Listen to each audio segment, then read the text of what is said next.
Hello friends, मी Vishakha. Global online मराठीमध्ये आपल्या सर्वांचं स्वागत आहे. आजच्या सेशनमध्ये आपल्याला PhD एंट्रन्स टेस्ट पेट एक्झामसाठी रिसर्च मेथॉलॉजी स्टडी करायचा आहे आणि आजचा टॉपिक आहे रिसर्च इथिक्स, संशोधन नैतिकता आपल्याला बघायचं आहे. रिसर्च प्रोसेस हा टॉपिक आपण स्टार्ट केला होता. त्यातले 2 स्टेप्स जे आहेत ते आपण कंप्लीट केलेले आहेत. बाकीच्या स्टेप्स जे आहेत ते उद्याच्या सेशनपासून आपण कंटिन्यू करणार आहोत. पण आजच्या सेशनमध्ये आपण रिसर्च इथिक्स, संशोधन नैतिकता हा टॉपिक घेतलेला आहे मध्येच. सो छोटा टॉपिक आहे, लवकर कंप्लीट होईल. So let's start with today's session. Session start करण्यापूर्वी एक इम्पॉर्टंट सूचना किंवा संधी आहे त्या स्टुडंटसाठी जे स्टुडंट्स यावर्षीची एक्झाम टार्गेट करत आहेत, PhD एंट्रन्स एक्झाम टार्गेट करणाऱ्या स्टुडंट्ससाठी. जसं की आपल्याला माहिती आहे 50% सिलेबस हा पूर्णपणे रिसर्च मेथॉलॉजीवर असतो कुठल्याही पेट एक्झामसाठी. तसंच या पेट एक्झामचा म्हणजे SGBA युनिव्हर्सिटीचा देखील पॅटर्न जो आहे तो 50% रिसर्च मेथॉलॉजीवरचा आहे. तर त्यासाठी आम्ही एक फुल कोर्स घेऊन आलो आहोत जो तुम्हाला गॅरंटीड सिलेक्शन मिळवून देणार आहे. या फुल कोर्समध्ये आम्ही तुम्हाला मिळवून देणार आहे संपूर्ण अभ्यासक्रम, मॉक टेस्ट, संपूर्ण अभ्यासक्रमावरील notes, video lectures plus live lectures, त्याच्यानंतर 1500 प्लस MCQ PDF सरावासाठी. सराव सगळ्यात आवश्यक असतो तुमचा स्टडी झाल्यानंतर, त्यासाठी ही PDF देखील त्याच्यामध्ये इन्क्लूड करण्यात आलेली आहे. या फुल कोर्सची फीस आहे 699 रुपये आणि इकडे दिलेल्या व्हॉट्सअप नंबरवरती मेसेज करून लगेचच तुम्ही कोर्सला जॉईन होऊ शकता आणि आपल्या प्रिपरेशनला स्टार्ट करू शकता without any hesitation. So let's start with the session. बघूयाचा पहिला प्रश्न. And inductive theory is one that. प्रेरक सिद्धांत एक आहे की. काल आपण इंडक्टिव्ह आणि डिडक्टिव्ह रिझनिंगचे 2 मेथड्स किंवा पद्धती बघितल्या होत्या, 2 अप्रोचेस बघितले होते, ज्याच्यामध्ये आपल्याला माहिती आहे डिडक्टिव्हमध्ये आपण जनरलपासून मोर स्पेसिफिकपर्यंत जातो आणि इंडक्टिव्हमध्ये आपण स्पेसिफिकपासून जनरल थेरीजपर्यंत जातो. तर मग आपल्याला इथे ऑप्शन्सपैकी सांगायचं की इंडक्टिव्ह थेरी यापैकी कुठली आहे ऑप्शन्सपैकी. मग ऑप्शन्स दिलेले आहेत. Involves testing and explicitly defined hypothesis. स्पष्टपणे परिभाषित गृहीतकांचे परीक्षण करण्यास सामील आहे. Does not allow to for finding to feedback into the stock of knowledge. ज्ञानाच्या साठ्यात निष्कर्षांना परत पोहोचण्याची परवानगी देत नाही. Uses quantitative methods whenever possible. जेव्हा शक्य असेल तेव्हा प्रेरणात्मक पद्धती वापरतात.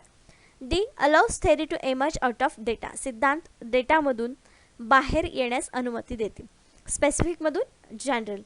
तर इथं आपला इंडक्टिव्ह थेरी मिळते आहे, म्हणजे आपल्याला ऑप्शन डी मध्ये इथे आपल्याला करेक्ट आन्सर मिळतं आहे की सिद्धांत डेटामधून बाहेर येण्यास अनुमती देते. म्हणजे डेटा जो आपण गोळा केलेला आहे त्याच्यातून मोर स्पेसिफिक थेरी निर्माण होते. इंडक्टिव्ह थेरी इथे आपल्याला दिसते, म्हणून आपलं करेक्ट आन्सर इथे आहे D allows theory to emerge out of data.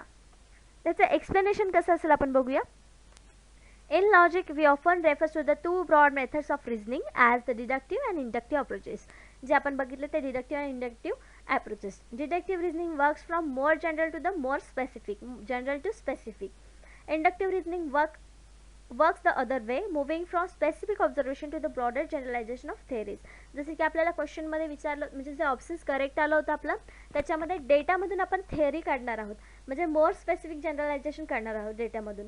मग इथं आपलं काय असणार आहे, इंडक्टिव्ह रिझनिंग असणार आहे. इंडक्टिव्ह थेअरी आपल्याला काढायची होती क्वेश्चनमध्ये आणि ते आपल्याला चौथ्या ऑप्शनमध्ये क्लिअरपणे मिळालं होतं, म्हणून आपला चौथं ऑप्शन जे होतं डी ते करेक्ट आन्सर होतं.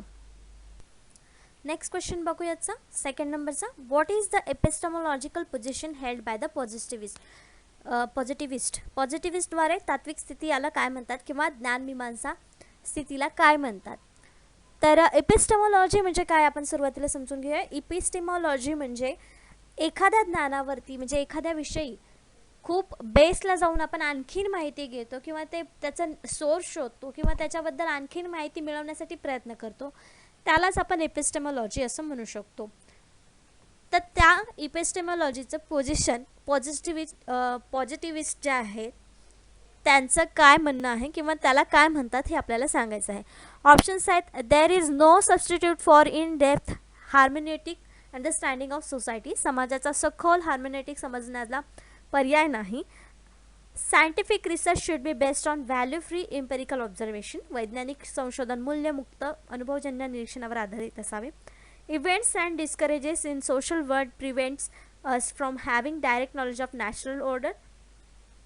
सामाजिक जगातील घटना आणि प्रवचन आपल्याला नैसर्गिक ऑर्डरचे थेट ज्ञान घेण्यापासून प्रतिबंधित करतात. It is important to remain optimistic about our research even when things go wrong. गोष्टी चुकीच्या झाल्या तरीही आपल्या संशोधनाबद्दल आशावादी राहणे महत्त्वाचे आहे. तर यापैकी कुठली गोष्ट आपल्याला जास्त पॉझिटिव्ह वाटते आहे तर तेच आपल्या पॉझिटिव्हिस्टचं म्हणणं आहे किंवा त्यांचं पोझिशन जे आहे तीच आहे. तर यामधलं बी ऑप्शन जे आहे ते आहे scientific research should be based on value free empirical observation, म्हणजे मूल्यमुक्त असावा आणि अनुभवजन्य निरीक्षणावर आधारित असावं. त्यातूनच आपल्याला योग्य माहिती मिळेल आणि जे आपल्याकडे ऑलरेडी माहिती आहे त्याच्यावरचा आणखीन क्लिअर नॉलेज आपल्याला मिळेल. मग ऑप्शन बी जे आहे तेच आपलं करेक्ट आन्सर आहे की scientific research should be based on value free empirical observation. तर what is epistemological position held by positivist? That is scientific research should be based on value free empirical observation. तर हे आपल्याला सतत लक्षात राहावं म्हणून मी हे वाक्य 2-3 वेळेस रिपीट करते की आपल्याला कुठली पॉझिटिव्हिस्ट पोझिशन हेल्ड केली जाते एपिस्टेमॉलॉजिकलमध्ये. तर ही आपलं करेक्ट आन्सर इथे बी ऑप्शन आहे. Epistemology in business research as a branch of philosophy deals with the source of knowledge. तर epistemology म्हणजे काय? The source of knowledge थोडक्यात आपण म्हणू शकतो. Specifically, epistemology is concerned with possibilities, nature, sources and limitation of knowledge in field of study. Alternatively, epistemology can branded as study of criteria by which researchers classifies what does and does not constitute to the knowledge. In simple words, epistemology focuses on what is known to be true. It is way of thinking opposite to ontology. तर इथे epistemology म्हणजे काय सांगितलेलं आहे त्यांनी की हे nature आहे, शक्यता आहे, सोर्सेस आहेत, लिमिटेशन आहे कशाचं? तर नॉलेजचं. मी सुरुवातीला सांगितलं की एपिस्टेमॉलॉजी म्हणजे नॉलेजच्याच रिलेटेड ही एक कन्सेप्ट आहे की त्याच्यावर आपण जास्तीत जास्त सर्च करणं, त्याच्यावरती खोलात जाऊन विचार करणं किंवा त्याच्याबद्दलची नवीन कन्सेप्ट पुढे आणणं, नवीन नॉलेज त्याच्यामध्ये ॲड करणं एखाद्या स्पेसिफिक कन्सेप्टवर किंवा त्याच कन्सेप्टवर, तेव्हा त्याला आपण एपिस्टेमॉलॉजी असं म्हणतो.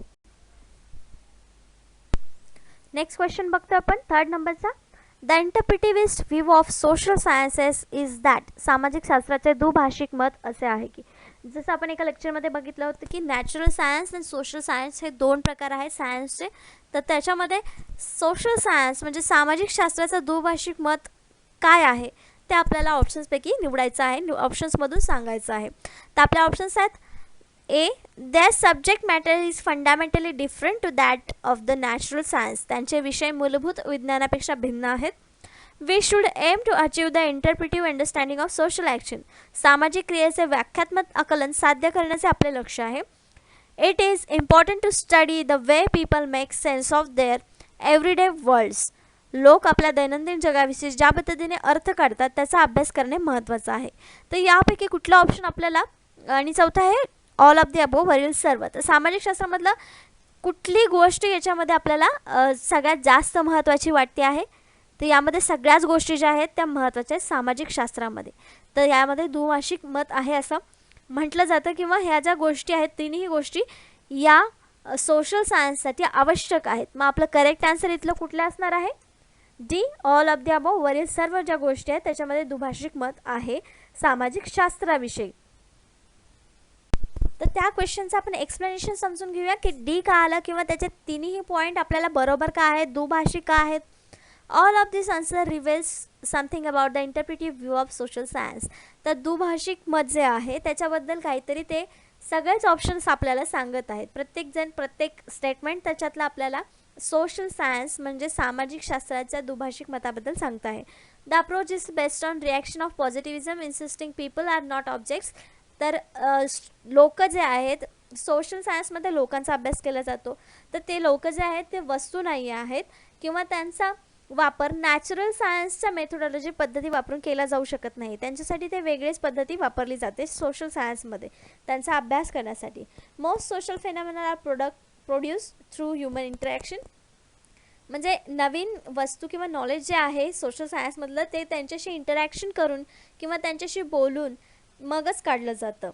तर हे आपल्याला या क्वेश्चनमध्ये किंवा या ऑप्शन्समध्ये दिसतं की हे तिन्ही जे ऑप्शन्स आहेत ते करेक्ट आहेत. त्याच्यामध्ये दोन्हीमध्ये दुभाषिक मत आपल्याला दिसतं आहे, म्हणून करेक्ट ऑप्शन आपला आलं होतं D, all of the above. Next question आहे 4th नंबरचा. The qualitative research strategy places a value on. गुणात्मक संशोधन धोरण यावर मूल्य ठेवते, म्हणजे यावरून मूल्य त्याचं निर्धारण करते क्वालिटेटिव्ह रिसर्चचं. कशावरून? आपले ऑप्शन्स आहेत using numbers, measurements and statistical techniques. संख्या, मोजमाप आणि संख्याशास्त्रीय तंत्रे वापरणे. Generating theories through inductive research about social meaning, सामाजिक अर्थांबद्दल प्रेरक संशोधनाद्वारे सिद्धांत निर्माण करणे. Conducting research that is very high quality, अत्यंत उच्च गुणवत्तेचे संशोधन करत आहे. आणि D all of the above वरील सर्व. तर क्वांटिटेटिव्ह रिसर्चची स्ट्रॅटेजी आहे ते म्हणजे मूल्य गुण जे म्हणतात आपण ते या रिसर्चचे कशावरून कळतात. तर आपला ऑप्शन्स इथं दिलेले आहेत आणि त्याचं करेक्ट आन्सर आहे B, generating theories to inductive research about social meaning. का बी आन्सर आलं, कारण क्वांटिटेटिव्हमध्ये जे नंबर्स येतात ते क्वांटिटेटिव्हमध्ये येतात, क्वालिटेटिव्हमध्ये नाही, म्हणून आपला ऑप्शन ए कट झालं. डी त्यातला ए नाही आहे म्हणजे डी ऑप्शन आपलं नक्कीच नसणार आहे, म्हणजे ए आणि डी ऑप्शन्स कट झाले. सी आणि बीमध्ये करेक्ट आन्सर बी आला, कारण conducting research that is very high quality, अत्यंत उच्च गुणवत्तेचे संशोधन करणं म्हणजे ते मूल्य किंवा त्याची चांगली क्वालिटी आहे किंवा व्हॅल्यू आहे क्वालिटेटिव्ह रिसर्चची असं आपण म्हणू शकत नाही. मग इथे gathering theories through inductive research about social meaning, सामाजिक अर्थाबद्दल प्रेरक संशोधनाद्वारे सिद्धांत निर्माण करणे हेच आपलं इथे करेक्ट आन्सर असू शकतं. गुड व्हॅल्यू किंवा धोरण जे आहे ते याच्यावरतीच आपल्याला दिसतंय क्वालिटेटिव्ह रिसर्चचं, म्हणून आपला ऑप्शन बी बरोबर आहे. We expect all research to be carried out according to the highest quality standards, tested for the validity, reliability and subjected to the ethical consideration. तर आपण प्रत्येक रिसर्च जे आहे त्याच्यामध्ये हायेस्ट स्टँडर्ड म्हणजे उच्च दर्जा आणि क्वालिटी त्याची चांगली असावी हे एक्सपेक्ट करत असतो किंवा धारणा करत असतो, ज्याच्यामध्ये वैधता असली पाहिजे, विश्वसनीयता असली पाहिजे, या तर आपण सगळ्याच रिसर्चमधून एक्सपेक्ट करत असतो, सगळ्याच संशोधनामधून एक्सपेक्ट करत असतो. Some research studies number of things lack their insistence and frequency of occurrence in relationship of things to other along this dimensions we call this studies quantitative. तर ज्याच्यामध्ये आपण फ्रिक्वेन्सी काढतो म्हणजे वारंवारिता काढतो, ज्याच्यामध्ये आपण संशोधन करून वारंवारिता काढून त्यातले रिझल्ट्स काढतो, तर ते आपण क्वांटिटेटिव्ह रिसर्चमध्ये करतो. Qualitative studies on other hand study the reasons people why do think they do. म्हणजे क्वालिटेटिव्हमध्ये काय करतं की पीपल म्हणजे लोक असं का करतात त्याच्या मागचं कारण आपण शोधतो. How they feel about that, त्याच्याबद्दल ते लोक काय फील करतात. Their general likes and dislikes, त्यांच्या आवडी नावडी काय आहेत हे आपण याचा अभ्यास आपण क्वांटिटेटिव्हमध्ये संख्या येतात आणि क्वालिटेटिव्हमध्ये या प्रकारचे प्रश्न येतात. The problem is that quantitative studies frequently are interested in how many people feel the same way about something, and qualitative studies might want to show what percentage of respondents indicates particular feelings. For example, तर त्यांनी काय सांगितलेलं आहे, quantitative आणि क्वालिटेटिव्हमधला difference सांगितलेला आहे. क्वालिटेटिव्हमध्ये असं दिलेलं आहे की किती लोक एक सेम फिलिंग एक्सप्रेस करतात किंवा सेम फिलिंग सगळ्या लोकांना येते. नंबर जो आहे तो क्वांटिटेटिव्हमध्ये. तर क्वालिटेटिव्हमध्ये काय येणार आहेत की सेम फिलिंग किती % लोक करत आहेत. हा क्वेश्चन रिसर्चचा प्रॉब्लेम जो असेल तो असेल क्वालिटेटिव्हचा. तर एक्झाम्पल दिले, the real difference between them is more likely to be found in their underlying research orientation with quantitative approaches being associated with the positivism and objectivism and qualitativism approaches link to interpretive and constructivism. तर आपल्याला असं दिलेलं आहे. तर example त्यांनी जे दिलं होतं की क्वांटिटेटिव्ह काय आहे, एकच उदाहरण दिलं होतं की सेम फिलिंग असणारे किती लोक आहेत हे येणार क्वांटिटेटिव्हचा विषय, आणि ती फिलिंग किती % लोकांना आहे, एक फिलिंग किती % लोकांना आहे, हा झाला आपला क्वालिटेटिव्ह रिसर्च. त्याच्यामध्ये आपल्याला क्वांटिटेटिव्ह काय रिसर्च म्हणजे कुठला आणि क्वालिटेटिव्ह रिसर्च म्हणजे कुठला आहे हे क्लिअर झालेलं असावं. नेक्स्ट क्वेश्चन आहे 5th नंबरचा, which of the following is an example of value free research. खालीलपैकी कोणते मूल्यमुक्त संशोधनाचे उदाहरण आहेत. लास्ट क्वेश्चनमध्ये आपण एक बघितलं आहे की मूल्यमुक्त संशोधन असावं, एक्सपिरियन्स बेस म्हणजे ऑब्झर्वेशन बेसवर रिसर्च असावं. तर तेच व्हॅल्यू फ्री रिसर्चचं उदाहरण कोणतं आहे ते आपल्याला सांगायचं आहे. ऑप्शन्स दिलेले आहेत, कॉन्शियस पार्शलिटी, जाणीव पक्षपात, सिम्पथी फॉर द अंडरडॉगसाठी सहानुभूती, अनस्ट्रक्चर्ड इंटरव्ह्यूइंग, रचना नसलेली मुलाखत. व्हॅल्यू फ्री रिसर्च काय असेल यातलं उदाहरण द्यायचं आहे. त्याचं करेक्ट आन्सर जे आहे ते आहे D, none of the above, वरीलपैकी काहीही नाही. त्याचं एक्सप्लेनेशन बघूया आपण की हे तिन्ही जे ऑप्शन्स आहेत त्याच्यामध्ये आपल्याला व्हॅल्यू नाही आहे असं आपल्याला दिसतं आहे, पण तरी पण हे आन्सर का नाही आहेत, D none of the above का आन्सर आलं याचं. एक्सप्लेनेशन आहे, values reflect either the personal beliefs or the feelings of researchers. तर व्हॅल्यू काय करत असतात, वैयक्तिक बिलीफ आणि फिलिंग्स, रिसर्चर्सच्या भावना ज्या आहेत ते प्रेझेंट करत असतात किंवा त्या दाखवत असतात व्हॅल्यूज. मग आपल्याला प्रश्नामध्ये जे दिलेलं आहेत ऑप्शन ए आणि बी ते फक्त indicative of values they cannot be correct. ते इंडिकेटिव्ह आहेत व्हॅल्यूजचे, ते करेक्ट असू शकत नाहीत. ते रिसर्च व्हॅल्यू फ्री रिसर्चचे उदाहरण असू शकत नाही.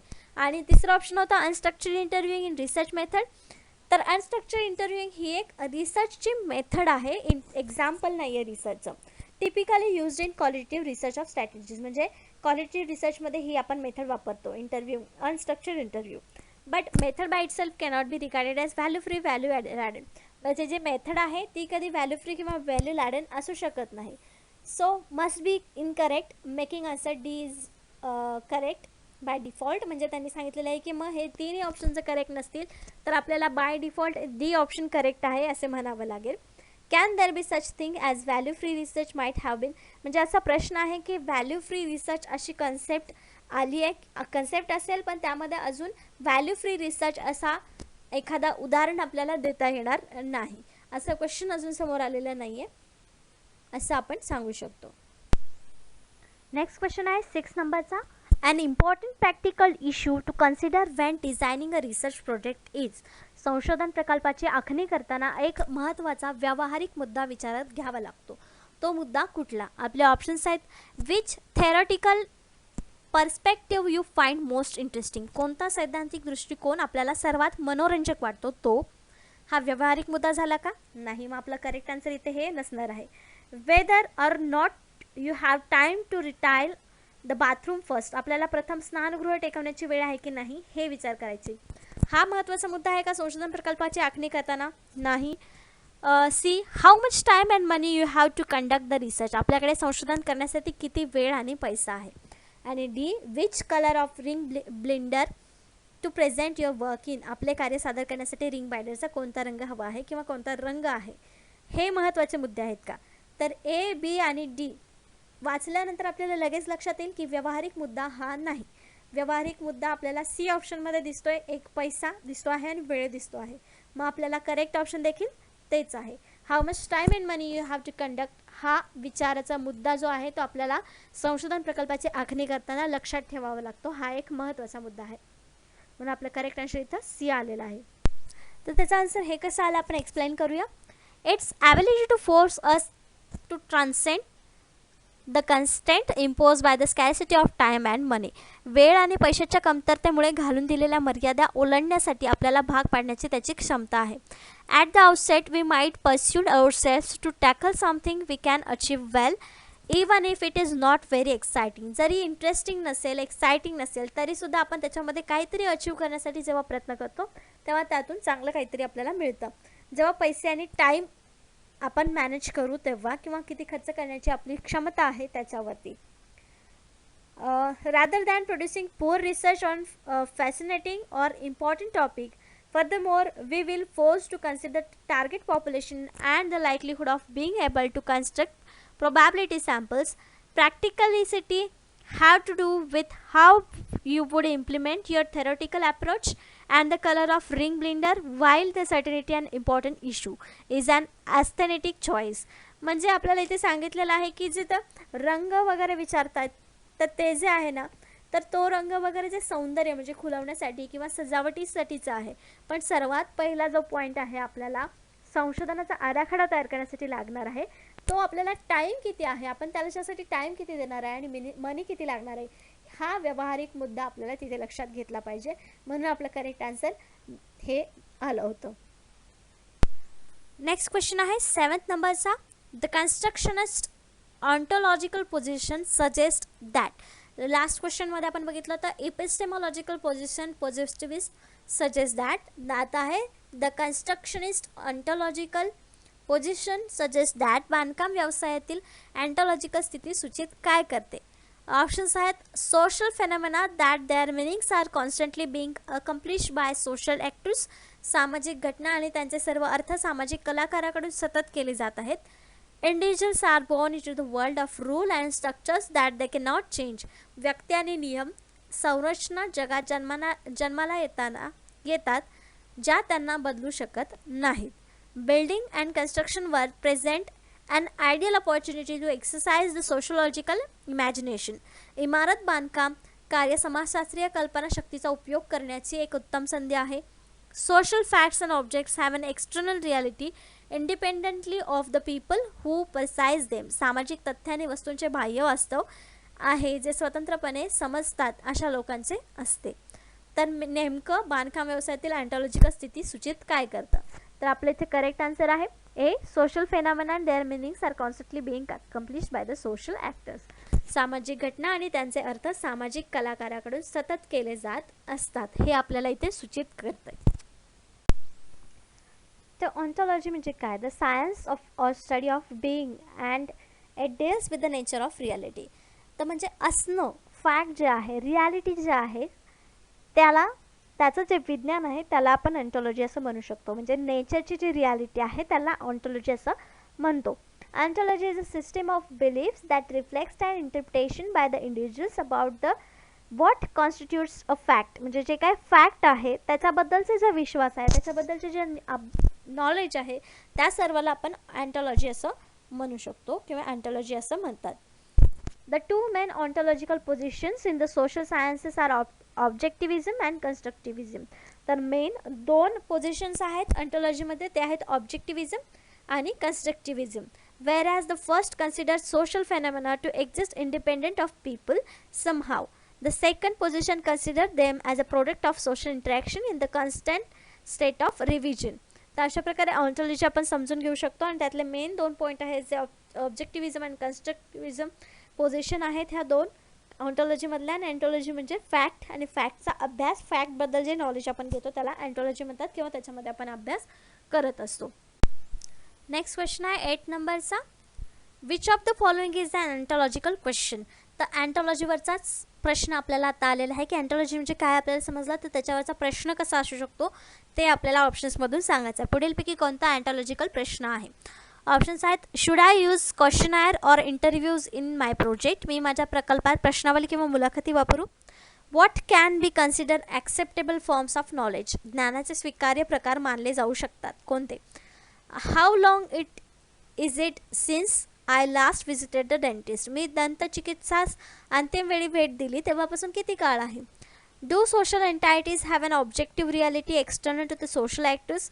सामाजिक कलाकारांना वस्तुनिष्ठ वास्तविकता असते आणि सामाजिक कलाकारांना ते बाह्य असतात. तर हे आपले ऑप्शन्स आहेत, क्वेश्चनमध्येच आपले ऑप्शन्स आहेत. आणि तर आपल्याला याचं करेक्ट ऑप्शन सांगायचं आहे. करेक्ट आन्सर याचं आहे ते आहे डी. कारण त्याच्यामध्ये आपल्याला आपण बघितलं की ऑन्टॉलॉजी म्हणजे काय, फॅक्ट, आणि फॅक्टवरती रियालिटी आपल्याला प्रश्न विचारलेले असतात. मग याच्यावरती आपल्याला काय विचारलेलं आहे? Reality. Do social entities have an objective reality external to social actors. याच्यामध्ये या प्रश्नामध्ये आपल्याला मिळतं आहे काहीतरी रियालिटी जे आहे त्याच्यावरती प्रश्न विचारलेला आहे किंवा त्यातून जे आन्सर मिळणार आहे ते रियालिटी असणार आहे. म्हणून इथे हा जो क्वेश्चन आहे तो आहे ऑन्टॉलॉजिकल क्वेश्चन. त्याचं एक्सप्लेनेशन कसं देऊ शकतो आपण? Ontology the first branch is ontology or the study of being. Being म्हणजे असणं, कशाचा? असण्याचा अभ्यास म्हणजे ऑन्टॉलॉजी असं आपण थोडक्यात म्हणू शकतो. Which is concern with what actually exist in the world about which human can acquire knowledge. म्हणजे जगामध्ये काय आहे याच्याबद्दल अभ्यास करणं, त्याच्याबद्दल नॉलेज घेणं म्हणजे ontology. Ontology help researchers recognize how certain they can be about nature and existence of the object they are researching. ज्या गोष्टीबद्दल ते रिसर्च करतात त्या गोष्टी कशा अस्तित्वात आल्या किंवा त्याचं अस्तित्व काय आहे याबद्दलचं जे नॉलेज असतं ते ऑन्टॉलॉजीमध्ये आपल्याला मिळतं. When we ask deep question about what is nature of the universe, or is there a God, or what happens to us when we die, or what principles govern the properties of matter, we are asking inherently ontological questions. तर हे रियालिटीवरती questions आहेत, रियालिटीशी related आहेत, फॅक्टशी related आहेत. म्हणून हे जे questions आहेत ते ऑन्टॉलॉजिकल क्वेश्चन्स आहेत. हे एक्झाम्पल दिलेले आहेत आपल्याला ऑन्टॉलॉजिकल क्वेश्चन्स कसे असू शकतात. म्हणून आपलं करेक्ट आन्सर तिथे डी आलं होतं जे आपल्याला रियालिटीवरती क्वेश्चन विचारला होता. नेक्स्ट क्वेश्चन आहे 9th नंबरचा. What is the grand theory. Grand theory म्हणजे काय आपल्याला सांगायचं आहे.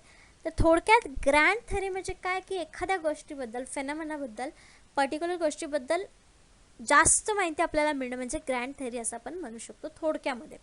तर क्वेश्चन ऑप्शन्समध्ये काय दिलेलं आपण बघूया. One that was propose by one of the major theorist in the sociological tradition. सामाजिक शास्त्रातील परंपरेतील प्रमुख सिद्धांतापैकी एकाने हा प्रस्ताव मांडला होता. One that is highly abstract and makes broad generalization about the social world, एक अत्यंत मूर्त आणि सामाजिक जगाबद्दल व्यापक सामान्यीकरण करते. And intermediate level explanation of observed regularities, निरीक्षण नियमितपणाचे दरम्यानचे पातळीचे स्पष्टीकरण करतं. A particularly satisfactory theory that makes the researcher feel happy, एक विशेषतः समाधानकारक सिद्धांत ज्यामुळे संशोधकास आनंद होतो. त्याचं करेक्ट आन्सर आहे B, one that is highly abstract and make broad generalization about social world. तर ग्रँड थेअरी हा जो विषय आहे किंवा कन्सेप्ट आहे ती सोशल सायन्स किंवा सोशल वर्ल्डशी रिलेटेड आहे, ज्याच्यामध्ये ब्रॉड कॅटेगरीमध्ये आपण एखादा स्पेसिफिक फेनॉमेनाचा स्टडी आपण जास्त मोठ्या प्रमाणात करत असतो. म्हणजे एक अत्यंत अमूर्त आणि आहे आणि सामाजिक जगाबद्दल व्यापक सामान्यीकरण करते, त्याला ग्रँड थेअरी असं म्हणतो. Grand theory is a term coined by American sociologist C. Wright Mills in the sociological imagination to refer the form of highly abstract theorizing in which formal organization and arrangement of concept takes priority over understanding the social reality. Social reality जी काही आहे ते समजून घेण्यासाठी ही concept आपण ते वापरतो आहोत, ज्याला बोलतो आपण grand theory. In his view, grand theory is more or less separate from concrete concerns of everyday life and its variety in time and space. तर ही जी थेअरी आहे ती आपल्याला मोर और लेस सेपरेट फ्रॉम बाकीचे जे थेअरीज आहेत त्याच्यामधून वेगळी आहे असं आपण म्हणू शकतो. तर ग्रँड थेअरी म्हणजे थोडक्यात काय, तर सोशल रियालिटीचा अभ्यास करण्यासाठी ही थेअरी आपण वापरतो. नेक्स्ट क्वेश्चन आहे 10th नंबरचा. Why might we say that quantitative research also try to study social meanings. आपण असे म्हणू शकतो की परिणात्मक संशोधन सामाजिक अर्थाचा अभ्यास करण्याचा देखील प्रयत्न करतं. तर क्वांटिटेटिव्हमध्ये आपण बघितलं की सांख्यिकीय माहिती वापरून जी काय माहिती आपण गोळा करतो किंवा रिसर्च करतो तो क्वांटिटेटिव्ह रिसर्च असतो. पण असं देखील आपण असं म्हणतो की परिणात्मक संशोधन देखील सामाजिक अर्थाचा अभ्यास करण्याचा प्रयत्न करत आहे, असं कुठल्या ह्याच्यावरून म्हणू शकतो. ऑप्शन्स दिलेले आहेत, त्यापैकी एक करेक्ट ऑप्शन आपल्याला निवडायचा आहे. ऑप्शन्स आहेत because the method they use most in that interview, कारण त्यांनी सर्वात जास्त वापरलेली पद्धत म्हणजे सखोल मुलाखत. Because they are written reports usually refers to the interpretivist epistemology, कारण त्याचे लिखित अहवाल सहसा इंटरप्रिटिव्हिस्ट इपिस्टेमॉलॉजी संदर्भ घेतात. Because survey and questionnaire are use to examine attitudes and opinions, कारण सर्वेक्षण प्रश्नावली वृत्ती आणि मते तपासण्यासाठी वापरली जातात. Because they observe human behaviour in laboratory, कारण ते प्रयोगशाळेत मानवी वर्तन पाहतात. त्याचं करेक्ट आन्सर एकच असणार आहे, ते म्हणजे सी, ज्याच्यामध्ये क्वेश्चनायर आणि सर्वे वापरला जातो की लोकांचं मतं आणि वृत्ती तपासण्यासाठी किंवा त्यांचे मतं घेण्यासाठी.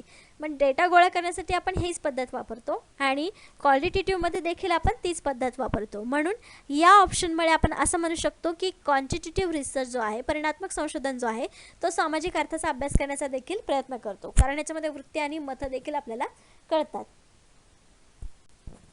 A lot of difficulties between quantitative and qualitative research stem from the consideration of meaning. आपल्याला भरपूर वेळेस कन्फ्युजन देखील झालं असेल की क्वांटिटेटिव्ह आणि क्वालिटेटिव्हमध्ये फरक काय आहे, त्याचा अर्थ वेगवेगळा काय आहे. It is argued that quantitative studies can reveal statistic but not those factor which produce the statistics. म्हणजे क्वांटिटेटिव्हमध्ये असं आर्ग्यू केलं जातं किंवा वाद आहेत की क्वांटिटेटिव्हमध्ये जो स्टडी अभ्यास करतो आपण त्याच्यामध्ये स्टॅटिस्टिक्स फॅक्टर्स यूज होतात, जे स्टॅटिस्टिक काढण्यासाठी जो डेटा आपण गोळा करतो किंवा डेटा जो वापरला जातो तो त्याच्यामध्ये येत नाही. Furthermore although what things are had and what they mean fundamentally different, म्हणजे जे काय आहे आणि ज्याचे काय आपण त्याचा अर्थ निघतो ह्या दोन्ही गोष्टी मूळतः वेगळ्या आहेत. It is and meaning of things that shape people relationship with the world around them. On the other hand there can be little doubt that quantitative social research really are driven by the need to understanding meaning. So the argument is really between efficiency of method they such use to uncover it. Questionnaires really do try find out the people attitude and opinions, even if the results are shows as number of people with the particular attitude rather than the reasons for the holding attitude. त्याच्यामध्ये आपल्याला काय सांगितलेलं माहिती आहे की questionnaire जे आपण use करतो आहोत त्याच्यामुळे खरंच क्वांटिटेटिव्ह रिसर्च जो आहे तो क्वालिटेटिव्ह रिसर्चची क्वालिटी घेऊ शकतो किंवा त्याच्यामध्ये ते एक्सप्लेन करण्याची ताकद त्या पद्धतीमुळे आहे किंवा क्वेश्चनायरमुळे आहे. तर अशा प्रकारे आजचे आपले 10 प्रॅक्टिस क्वेश्चन्स आणि 10 कन्सेप्ट ज्या आहेत त्या आपल्याला इथे झालेल्या आहेत. नेक्स्ट लेक्चरमध्ये आपण नेक्स्ट युनिटवरच्या नेक्स्ट कन्सेप्ट आणि नेक्स्ट प्रश्न बघणार आहोत. आजच्या सेशनसाठी थँक्यू.